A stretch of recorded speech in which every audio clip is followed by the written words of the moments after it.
కార్తీక పురాణం 14వ అధ్యాయం. అబోధనకు అచ్చుబోసి వదులుట. కార్తీక మాసంలో విసర్జింపవలసినవి. కార్తీక మాస శివ పూజా కల్పము. అబోధనకు అచ్చుబోసి వదులుట. వశిష్ఠుల వారు జనకుని దగ్గరగా కూర్చుపెట్టుకుని కార్తీక మాస మహత్యమును గురించి తనకు తెలిసిన సర్వ విషయములు చెప్పవలెను అని కుతూహలముతో ఇట్లు చెప్పెదరు. ఓ రాజా, కార్తీక పౌర్ణమి రోజున పితృప్రీతిగా వృషోత్సర్జనము చేయుట, శివలింగ సాలగ్రామములను దానము చేయుట, ఉసిరికాయలు దక్షిణతో దానము చేయుట మొదలగు పుణ్యకార్యముల వలన వెనుకటి జన్మయందు చేసిన సమస్త పాపములను నశింపజేసుకొందురు. వారికి కోటి యాగములు చేసిన ఫలము దక్కును. ఎవడు ధనవంతుడయ్యుంది పుణ్యకార్యములు చేయక దాన ధర్మములు చేయక కడకు అబోతునకు అచ్చువేసి పెండ్లి అయినను చేయడు, అట్టివాడు రౌరవాది. సకల నరకములు అనుభవించుటయే కాక వాని బంధువులను కూడా నరకమునకు పోయెదురు. కావున ప్రతి సంవత్సరం కార్తీక మాసమున తన శక్తి కొలది దానము చేసి నిష్ఠతో వ్రతము ఆచరించి సాయంకాల సమయమున శివకేశవులకు ఆలయమునందు దీపారాధన చేసి ఆ రాత్రి అంతయు జాగారముండి మరునాడు తమ శక్తి కొలది బ్రాహ్మణులకు సన్యాసులకు భోజనమిడిన వారు ఇపహరపరలందు సర్వసుఖములు అనుభవించుదురు.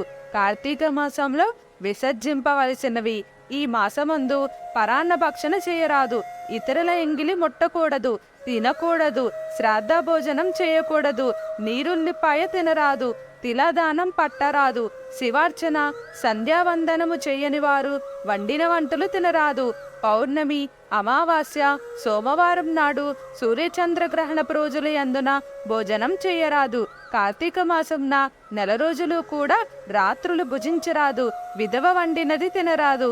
ఏకాదశి, ద్వాదశి వ్రతములు చేయువారులు ఆ 2 రాత్రులు తప్పనిసరిగా జాగారం ఉండవలెను. ఒక్క పూట మాత్రమే భోజనం చేయవలెను. కార్తీక మాసంలో తైలం రాసుకొని స్నానం చేయకూడదు. పురాణములను విస్మరించరాదు. కార్తీక మాసమున వేడి నీటితో స్నానం కళ్ళుతో సమానమని బ్రహ్మదేవుడు చెప్పెను. కావున వేడి నీటితో స్నానం కూడా చేయకూడదు. ఒకవేళ అనారోగ్యముగా ఉండి ఎలాగైనా విడవకుండా కార్తీక మాస వ్రతం చేయవలనన్న కుతూహలం గలవారు మాత్రమే వేడి నీటి స్నానం చేయవచ్చును. అటుల చేయువారులు గంగా, గోదావరి, సరస్వతి, యమున నదుల పేర్లను మనసులో స్మరించి స్నానం చేయవలెను. ఏ నది తనకు దగ్గరలో ఉంటే ఆ నదిలో ప్రాతకాలంన స్నానం చేయవలయును. అటుల చేయని ఎడల మహాపాపి అయి జన్మ జన్మములు నరకకూపమున పడి కృషింతురు. ఒకవేళ నదులు అందుబాటులో లేనప్పుడు నూతి దగ్గర కాని చెరువునందు గాని స్నానం చేయవచ్చును. అప్పుడు ఈ క్రింది శ్లోకము చదివి మరి స్నానం ఆచరించవలెను.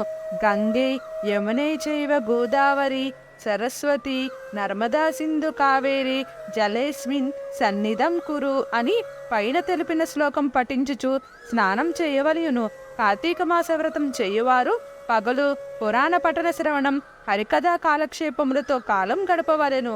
సాయంకాలమున సంధ్యావందనాదికాది కృత్యములు ముగించి పూజా మందిరం నున్న శివుని కల్పోకృతంగా ఈ క్రింది విధంగా పూజించవలెను.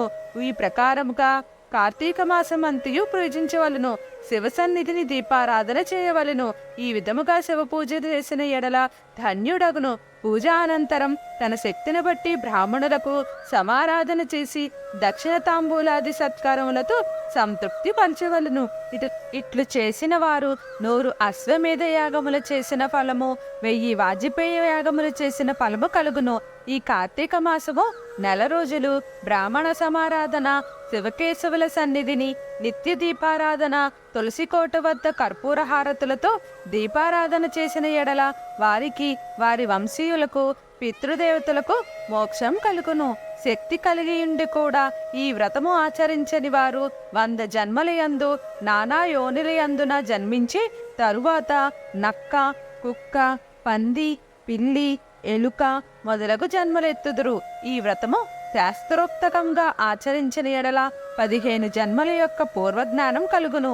వ్రతము చేసినను పురాణం చదివినను విన్నను అట్టి వారులకు సకలైశ్వర్యములు కలిగి మోక్ష ప్రాప్తి కలుగును.